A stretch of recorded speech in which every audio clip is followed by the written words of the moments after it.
Hello friends, welcome to Tiruppur சமையல் தமிழ். அனைவருக்கும் வணக்கம். எல்லோரும் எப்படி இருக்கீங்க? இன்னைக்கு நம்ம பார்க்க போறது ஒரு அருமையான கோதுமை ஹல்வா தாங்க.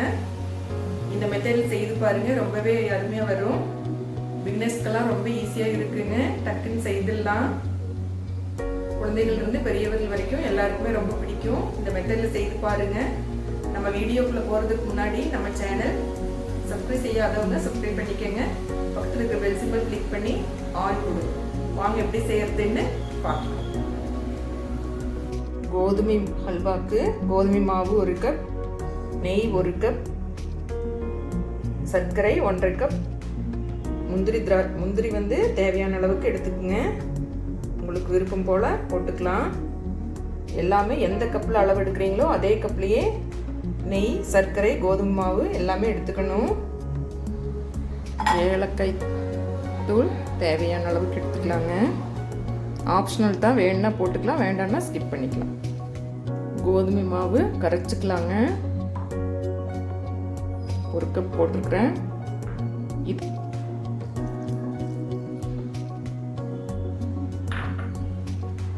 கரைச்சிக்கலாங்க. 1 கப் கோதுமை மாவுக்கு 4 கப் தண்ணி விட்டுருக்குறேனுங்க. கரெக்டாக இருக்கும். கரைச்சி எடுத்துக்கலாம். நல்லா கட்டிகள் இல்லாமல் கரைச்சி எடுத்துகிட்டு வரேன்.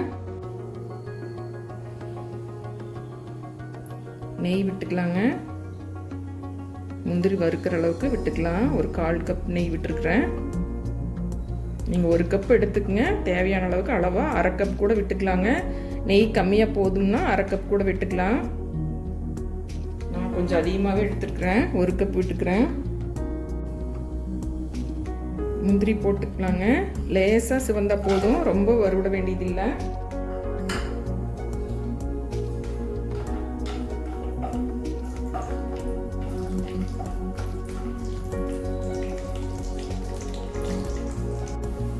லேசாக சிவந்தா போதுங்க, எடுத்துக்கலாம்.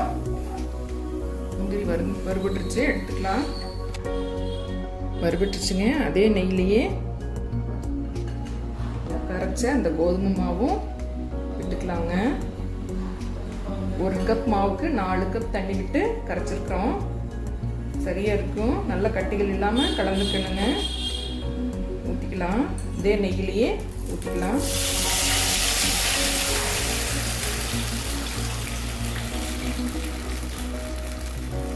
அது எதுவும் இல்லைங்க, இந்த முந்திரி வறுபட்டது தான் இருக்கு, துகள் தான் இருக்கு. நல்லா கலந்து விட்டுக்கணும். இந்த 1/2 கப் சர்க்கரையை போட்டு சுகர் கேரமல் செய்துக்கலாங்க. கலர் கொடுக்கும், ஹல்வாக்கு கலர் கொடுக்குங்க. அதுக்காக தண்ணி விட வேண்டியது இல்லைங்க. சிம்மில் வச்சுட்டு, ஸ்டவ் ஸ்டிம்மில் வச்சுட்டு கலந்து விட்டுக்குங்க. ப்ரௌன் கலர் ஆகிற வரைக்கும் கரையும். சர்க்கரை உருகி கரைஞ்சி வருங்க. ப்ரௌன் கலராக வரும்போது, கரைஞ்சி வரும்போது கோதுமை மாவு கரைசலில் விட்டு கலந்துக்கலாங்க. இருக்கட்டும், கருகிடக்கூடாது. சிம்மில் வச்சுக்கணும். ஸ்டவ் வந்து சிம்மில் வச்சுக்கணும். பிகினர்ஸ் சொல்கிறேன்.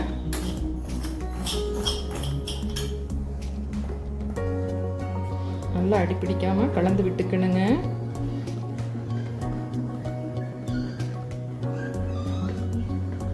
சர்க்கரை போடும்போது இலகி வரும். சர்க்கரை 1 கப் போட்டுக்கலாங்க. இலகி வரும். நல்லா கலந்து விடுங்க. சுகர் கேரமல் பண்ணுறதுக்கு விட்டது நல்லா கிளறி விடணுங்க. கருகிடக்கூடாது. இந்த தேன் கலர் வந்தோடனே எடுத்து அல்வாவில் கலந்துக்கலாம். இந்த கலர் வரணுங்க. நல்ல கலர் கொடுக்கும் ஹல்வாக்கு. இந்த அளவுக்கு இருக்கணும். ஹல்வாவில் ஊற்றிக்கலாம். விட்டுக்கலாங்க.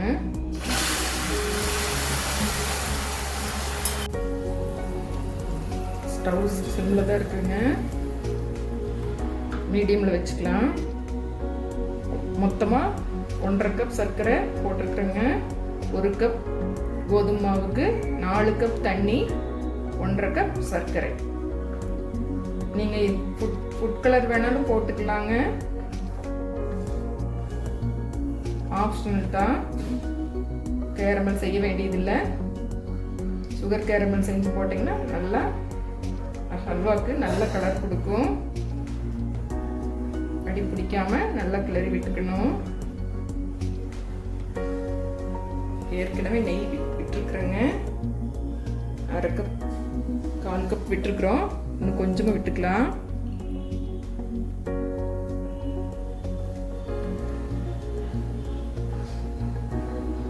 உங்களுக்கு நெய் அதிகமாக வேண்டாம்னா நீங்கள் 1/2 கப் கூட விட்டுக்கலாங்க. நான் 1 கப் எடுத்துருக்குறேன். பேனில் ஒட்டாமல் வர அளவுக்கு வரணுங்க.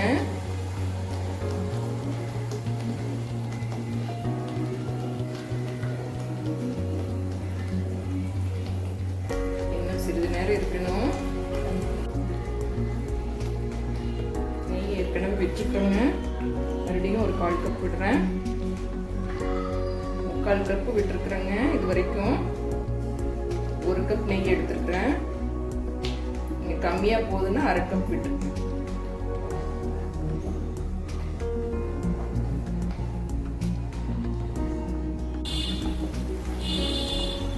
ஏலக்காய் பவுடர் ஒரு 1/4 டீஸ்பூன் அளவு போடுறேனுங்க. இது ஆப்ஷனல் தான். வேணும்னா போட்டுக்கலாம், வேண்டாம்னா ஸ்கிப் பண்ணிக்கலாம். 3/4 கப் நெய் விட்டுருக்குறேங்க. இன்னும் கொஞ்சம் விட்டுக்கலாம். இழுத்துடுச்சு.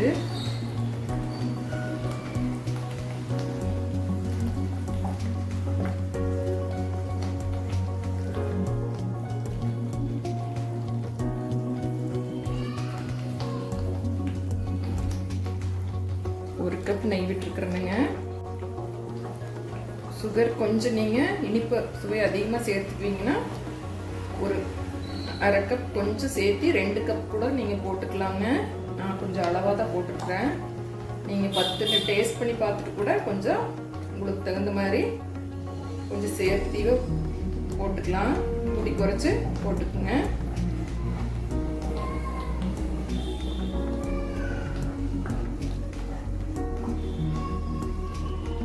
பேனில் ஒட்டாமல் வரணும். நல்லா கலர் கொடுத்துருக்குதுங்க. இது போல் பேனில் ஒட்டாமல் வரணும். அல்வா ஆல்மோஸ்ட் ரெடி ஆயிடுச்சு. கொஞ்ச நேரம் இருந்த போதும்.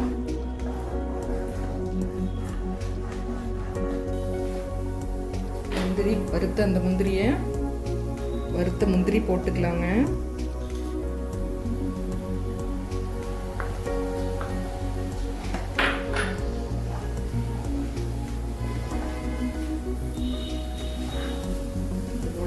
ஒட்டாமல் வரணும். அருமையான கோதுமை ஹல்வா ரெடி. இது போல பேன்ல ஒட்டாமல் வரணுங்க.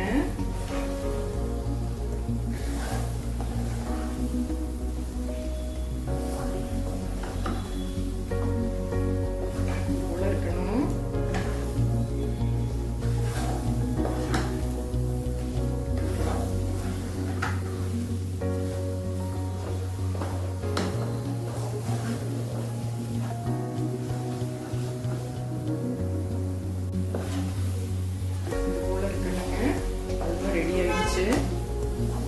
ஸ்டவ் ஆஃப் பண்ணிடுறேன்.